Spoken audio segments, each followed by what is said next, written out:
आप देख रहे हैं डार्क फाइल्स। तो चलिए बढ़ते हैं आज की इस कहानी की ओर। मेरे मामा जी बहुत ही गुस्सैल किस्म के आदमी थे। अगर घर पर किसी से भी थोड़ी कहा सुनी हो जाती तो घर छोड़ने के लिए उनका एक पैर हमेशा उठा हुआ ही रहता था। उस शाम भी जब मामी जी और मामा जी के बीच किसी बात को लेकर अनबन हो गई तो मामा जी ने अपना बैटरी टॉर्च लिया और चल पड़े। गुस्से से लाल हो चुके मामा जी बस अपनी ही धुन में चले जा रहे थे। कहाँ रुकना है और कहाँ नहीं उन्हें कुछ भी मालूम नहीं था। अब चलते चलते तकरीबन 20-25 मिनट बीत चुके थे और मामा जी घर से काफ़ी दूर निकल आए थे। गांव के कच्चे रास्ते पर चलते हुए जब मामा जी के पैर दुखने लगे तो वो रास्ते के किनारे पर बैठ गए। अब लगभग अंधेरा हो चुका था, जिस वजह से थोड़ी देर पहले तक जो रास्ता सूरज की रोशनी में चमक रहा था, अब वही रास्ता अंधेरे में डूब चुका था। अंधेरा इस कदर छा चुका था कि टॉर्च की रोशनी के अलावा कुछ भी देख पाना मुमकिन नहीं था। कुछ देर आराम फरमाने के बाद मामा जी फिर से आगे बढ़ने लगे। अब रात काफ़ी हो गई थी और उन दिनों हमारे गांव में जंगली जानवरों का भी खतरा काफ़ी बढ़ा हुआ था। मगर मामा जी इन सब बातों को नज़रअंदाज करके आगे बढ़े जा रहे थे। अभी मामा जी आगे बढ़ ही रहे थे कि तभी उन्हें सामने की ओर 3-4 टिमटिमाती बत्तियां जलती दिखीं। जब मामा जी ने अपनी टॉर्च की लाइट उन बत्तियों पर डाला तो पाया कि ठीक उनके सामने कुछ दूरी पर 3-4 बच्चे खड़े हैं और वो लाल टिमटिमाती रोशनी कहीं और से नहीं बल्कि उन सभी बच्चों की आंखों से आ रही थी। मगर ऐसा कैसे हो सकता है? किसी भी जिंदा इंसान की आंखें लाल कैसे चमक सकती है? और तो और इतनी रात गए 3-4 बच्चे इस सुनसान रास्ते पर आए तो आए कहां से? अभी मामा जी ये सोच ही रहे थे कि तभी मामा जी की नज़र उन सभी बच्चों के पैरों पर गई तो उनके पैरों को देखकर मामा जी का पूरा शरीर कांपने लगा, क्योंकि उन सभी बच्चों के पैर उल्टे थे। ये देखकर मामा जी समझ गए कि ये कोई साधारण बच्चे नहीं बल्कि भूत है। अब मामा जी के हाथ पैर फूलने लगे थे। उन्हें समझ नहीं आ रहा था कि अब क्या करें। देखते ही देखते वो 3-4 बच्चे मामा जी की तरफ आगे बढ़ने लगे। अब मामा जी का सारा खून सूखने सा लगा था। उन्हें लगने लगा था कि अब वो उन सभी भूतों के हाथों मारे जाएंगे कि तभी मामा जी ने हिम्मत जुटाया और वहां से अलग एक पतले रास्ते की ओर दौड़ लगा दी।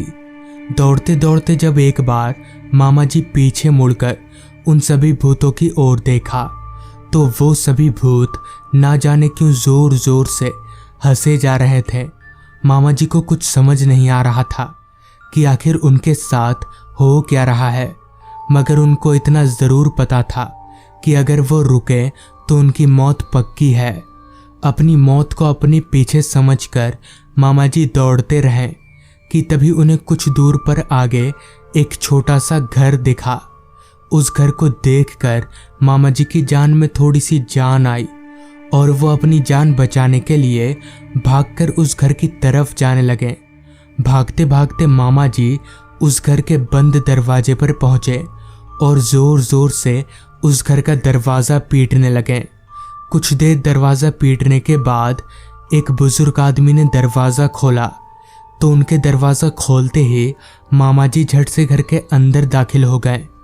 तो उन्हें इतना डरा और घबराया देख उस आदमी ने मामा जी से कहा, क्या वो बेटा तुम इतना डरे हुए क्यों हो?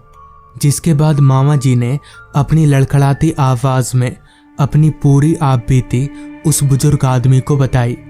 तो मामा जी की पूरी आप बीती सुनने के बाद उस आदमी ने कहा, वो बच्चे, अच्छा डरिए मत। इतना बोलकर उस आदमी ने घर के अंदर चिल्लाते हुए कहा। अभी मैं बैठे बैठे पानी का इंतज़ार कर ही रहा था कि तभी मुझे 2-4 लोगों के एक साथ चलने की आवाज़ सुनाई पड़ने लगी और जैसे ही वो कदमों की आवाज़ मेरे थोड़ा नज़दीक आई तो मामा जी का पूरा शरीर वापस से कांपने लगा और हाथ पैर भी फिर से फूलने लगे, क्योंकि पानी का ग्लास लेकर कोई और नहीं बल्कि वही 3-4 बच्चे आए थे। ये देखकर मामा जी समझ गए कि आज उनकी मौत पक्की है कि तभी उस बुजुर्ग आदमी ने कहा, बेटा कहीं वो बच्चे ये लोग तो नहीं थे। उस बुजुर्ग आदमी की बात सुनकर मामा जी ने जब अपनी निगाहें उस बुजुर्ग आदमी की ओर घुमाई तो मामा जी का कांपता शरीर और जोर जोर से कांपने लगा, क्योंकि उस बुजुर्ग आदमी का चेहरा अब उन भूतिया बच्चों की तरह हो गया था। इसका मतलब वो बुजुर्ग आदमी भी कोई इंसान नहीं बल्कि भूत है। अभी मामा जी वहां से उठकर भागने ही वाले थे कि तभी उस बुजुर्ग आदमी के भूतों ने मामा जी का गला पकड़ लिया, वो भी इतनी जोर से कि मामा जी उस भूत के शक्ति के आगे जिंदा लाश की तरह प्रतीत होने लगे। वो अपने गले को उस भूत के हाथों से छुड़ाने की काफी कोशिश कर रहे थे, मगर उनकी सारी शक्ति व्यर्थ जा रही थी। अभी मामा जी मरने ही वाले थे कि तभी वहां नाना जी और गांव के 2-4 लोग आ पहुंचे। तो उन लोगों को देखकर वहां मौजूद सभी भूत हवा में धुआं हो गए, जिसके बाद मामा जी ने अपनी पूरी आप बीती नाना जी को बताई। तो इस पर नाना जी ने कहा, आज से कुछ साल पहले इस घर पर एक पिता और उसके 3-4 बच्चे रहा करते थे, मगर एक दिन वो सभी कहीं से आ रहे थे कि तभी एक बड़ी सी ब्रेक फेल गाड़ी ने उन्हें टक्कर मार दिया, जिससे उन सभी की वहीं पर मौत हो गई। तब से उनकी आत्मा हर रोज भटकती रहती है। जिसके बाद मामा जी नाना जी के साथ घर चले आए, तो इस तरह से उस रात मामा जी की जान बच गई। अभी मैंने अपने मामा जी की पूरी कहानी अपने दोस्तों को बताई ही थी कि तभी मेरे एक दोस्त गौतम ने कहा, अरे अमित, मेरे चाचा जी के साथ भी एक ऐसी घटना घटी थी।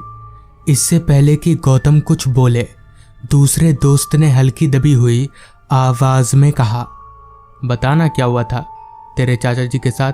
जिसके बाद गौतम ने बताना शुरू किया।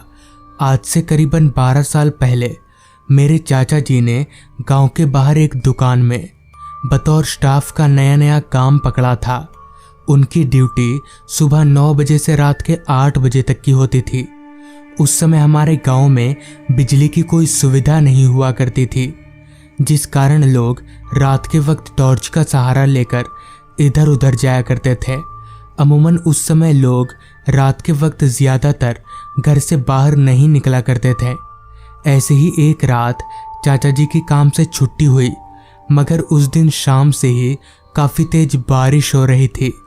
चाचा जी उस दिन अपने साथ छाता ले जाना भूल गए थे, तो छुट्टी हो जाने के बाद वो दुकान के शेड के नीचे जाकर खड़े हो गए और बारिश के रुकने का इंतज़ार करने लगे, मगर बारिश थी जो रुकने का नाम ही नहीं ले रही थी। धीरे धीरे रात भी बढ़ती जा रही थी। इस पर चाचा जी ने अपने मन ही मन में कहा, और 10 से 15 मिनट देखता हूँ, वरना भीगता हुआ घर चला जाऊंगा। और ऐसा ही हुआ। 10 से 15 मिनट इंतजार करने के बावजूद भी बारिश नहीं रुकी, तो चाचा जी भीगते हुए घर की तरफ आगे बढ़ने लगे। बारिश और तेज होती जा रही थी, मानो बारिश चाचा जी से कोई पुरानी दुश्मनी निकाल रही हो। खैर, अभी चाचा जी आगे बढ़ ही रहे थे कि तभी उन्हें रास्ते के किनारे पर एक पेड़ के ऊपर काफ़ी हलचल होती दिखाई पड़ी। तो उस हलचल को देखकर चाचा जी ने अपनी टॉर्च की रोशनी को उस पेड़ के ऊपर घुमाया। तो उस पेड़ के ऊपर टॉर्च की रोशनी पड़ते ही पेड़ के ऊपर का नज़ारा देखकर इतनी बारिश में भी चाचा जी के प्राण सूख गए और उनका पूरा शरीर बर्फ के समान ठंडा पड़ने लगा, क्योंकि उस पेड़ के ऊपर एक बहुत ही भयानक सा दिखने वाला आदमी बैठा हुआ था। उसके 2 सींग थे और उसकी आंखें लाल चमक रही थी। ये देखकर चाचा जी को समझ आ गया कि ये कोई इंसान नहीं बल्कि कुछ और ही है, जिसके बाद चाचा जी ने ना आव देखा ना ताव, वो सीधे घर भाग गए। तो दोस्तों, ये थी आज की कहानी। अगर आपको ये कहानी पसंद आई हो तो चैनल को ज़रूर सब्सक्राइब कर लें। तो मैं आपका दोस्त आर्यन जल्द ही मिलूँगा आपसे ऐसी ही एक कहानी के साथ।